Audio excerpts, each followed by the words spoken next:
Hello guys, Assalamualaikum warahmatullahi wabarakatuh. My name is Kendra Fidaus with name 332400109. Today I want to present my final exam, Parable and a Tragic Comedy. Definition of parable. A parable is a short narrative that uses simple character and even to convey a moral, ethical, or spiritual lesson indirectly. Parables are often symbolic and encourage readers to interpret deeper meanings rather than understand the story literally. Theoretical source. Abraham, Guru Scholar of Literary Terms. Abraham defined a parable as a brief narrative in a prose of a verse that illustrates a moral or religious lesson through analogy. Characteristic of parable.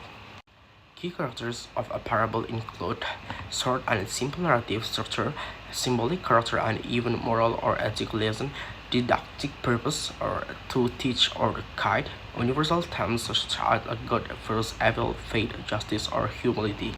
Search Baldi Chris, the Oxford Dictionary of Literary Terms. Example 1. The Parable of the Good Samaritan. Title: The Good of Samaritan. Author: The Bible, Luke. Explanation: This parable tells the story of a Samaritan who helps an injured stranger when others refuse to do so. The Samaritan represents compassion and humanity beyond social or religious boundaries. Why it fits the concept. The story is short and symbolic. Characters represent moral values. It teaches the moral lesson of loving others without discrimination. Example 2. Animal Farm. Title: Animal Farm. Author: George Orwell. Explanation: Although longer than a traditional parable, Animal Farm functions as a political parable. The animals symbolize social class and political figures, illustrating the dangers of a power and a corruption. Why it fits the concept? Because 1. Use symbols to convey moral and political lesson, encourage readers to interpret meanings beyond the literal story, criticizes authorism and indirectly. Conclusion. Parable. In conclusion, a parable is a powerful literary form that communicates moral lesson through symbol and simplicity. Through examples like the Good Samaritan and Animal Farm, we can see how parable guide readers to reflect on ethical and social values. Tragicomedy. Definition of tragicomedy. Tragicomedy is a literary genre that blends elements of tragedy and a comedy, representing serious themes such as suffering or death alongside humor and hopeful resolution.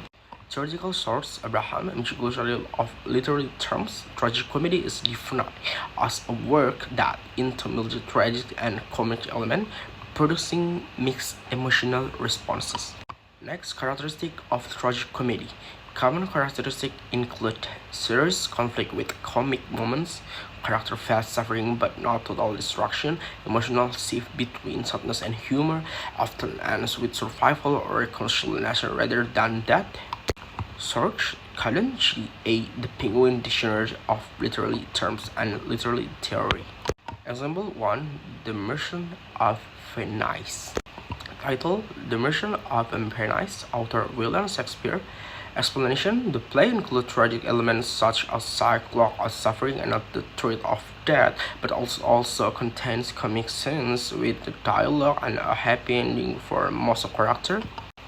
Voice fits the concept because combines intense conflict with a comedic resolution. Character experience emotional pain but avoid tragic death. Audience feel both tension and relief. Example: Waiting for Godot. Title: Waiting for Godot. Author: Samuel Beckett.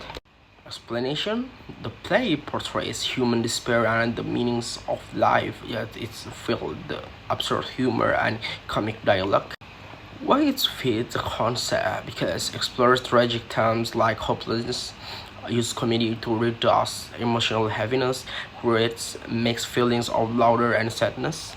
Conclusion. Tragicomedy. Tragicomedy reflects real life where suffering and humor caustic. Works like The Merchant of Venice and Waiting for Godot demonstrate how tragedy and comedy can merge to create a complex emotional experience. Okay, those were reference and the final slide. And Abraham and Glossary of Literary Terms, Protestant Warsaw. And this is Baldi, the Oxford Dictionary of Literary Terms, Oxford University Press. Current G8, the Penguin Literature of Literary Terms and Literary Theory. Othello, extrinsic elements, regime, patriarchy, and social hierarchy at 17th century European society. Influence. Othello insecurity as an outsider makes him vulnerable to jealousy and manipulation, while the drama is silenced by patriarchy. Genre, tragedy.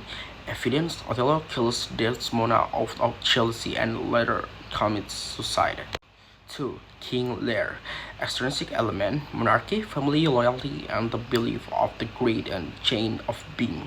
Influence. Lear misjudges his daughter, causing the collapse of both family and kingdom. Genre, tragedy. Evidence. Lear goes mad and both he and Cruella die at the end. The third, Macbeth. Extrinsic element, belief in witchcraft, ambition of power, and divine kingship. Influence. The witch's prophecy fools Macbeth's ambition, leading him to murder and tyranny. Avoidance. Macbeth is killed after his crimes, restoring order. And the last is Hamlet.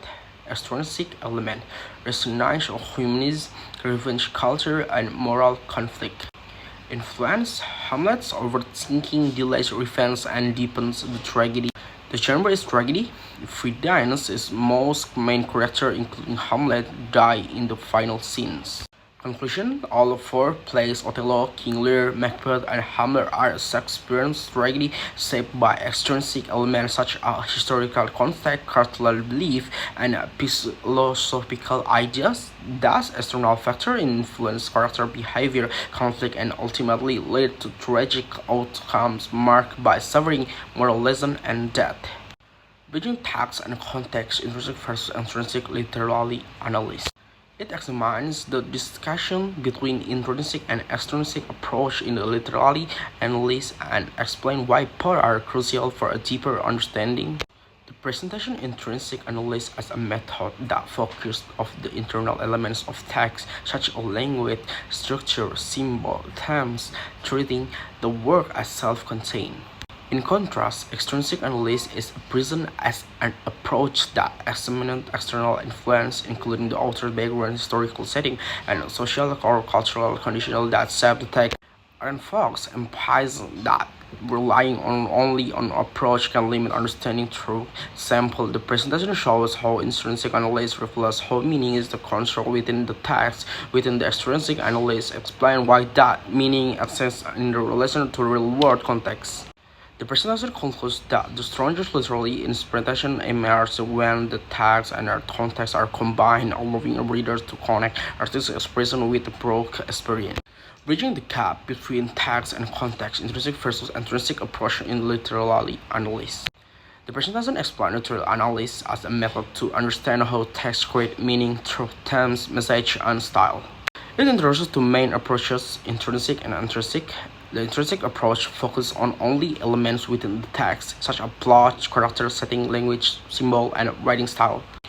It treats the text as a self-contained work without considering the author's background and historical context.